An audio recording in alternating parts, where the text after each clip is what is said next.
د سیمې هیواد او د نړۍ تازه خبرونه هر غړي د کندوز رادیو څخه مه هېروئ.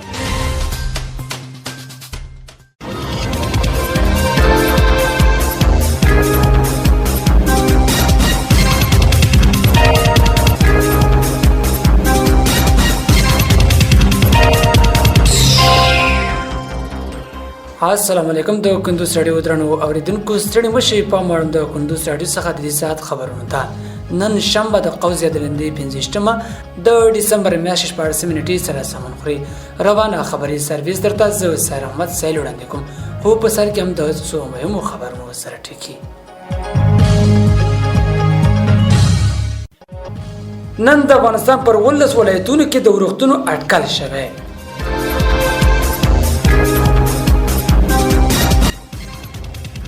د افغانستان برېښنا شرکت وایي له ازبکستان څخه د وارداتي برېښنا د پیرلو قرارداد تمدید شو.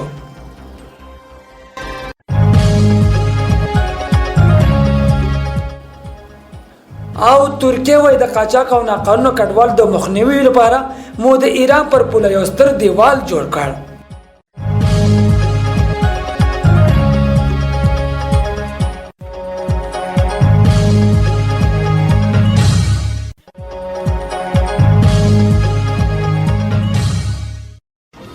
وسم بشپړ خبرونه. د ترانسپورت وزارت د هوا پیژندنې ادارې وړاندوینه کوي چې نن هم د افغانستان پر 19 ولایتونو کې ورښتونه وشي. د دې ادارې پر اساس په هرات، نیمروز، فراه، بادغیس، کندهار، زابل، دایکنډي، غور، فاریاب، سرپل، میدان وردګ، غزني، سمنګان، بلخ او جوزجان کې د واورې او باران احتمال شته. په وروستیو کې ډېرو د ورښتون د نه کېدو احتمالي وچکالۍ له درکه اندېښنه ښکاره کړې وه. د افغانستان برېښنا شرکت وایي له ازبکستان څخه د وارداتي برېښنا د پیرلو قرارداد تمدید شو. د افغانستان برېښنا شرکت وایي چې له ازبکستان څخه د وارداتي برېښنا د پیرلو قرارداد یې تمدید کړی دی. دغه شرکت پرون په یو خبرپاڼه کې ویل چې دا قرارداد د ازبکستان د افغانستان د برېښنا شرکت د اجرایي رئیس محمد حنیف حمزه د سفر په ترڅ کې تمدید شوی دی.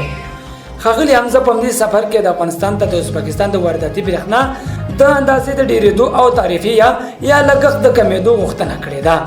افغانستان پر ازبکستان سربېره له ترکمنستان، تاجکستان او ایران څخه برېښنا واردوي.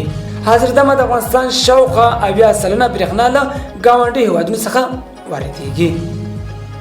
او ترکیه وایي د قاچاق او ناقانونه کډوال د مخنیوي لپاره مو د ایران پر پوله یو ستر دیوال جوړ کړ. ترکیه پرون اعلان وکړ چې د خپل هیواد په ختیځ کې له ایران سره پر پوله کې 180 کیلومتره د دیوال د جوړولو چارې بشپړې کړې.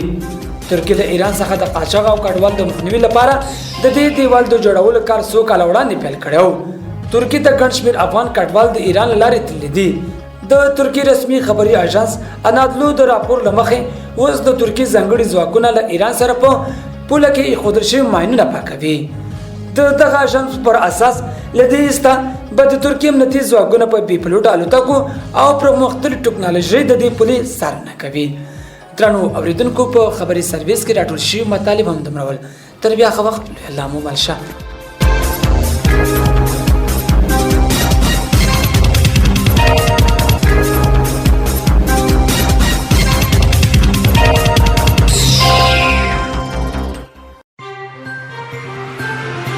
د سیمې هیواد او د نړۍ تازه خبرونه هر غړي د کندوز رادیو څخه مه هېروئ.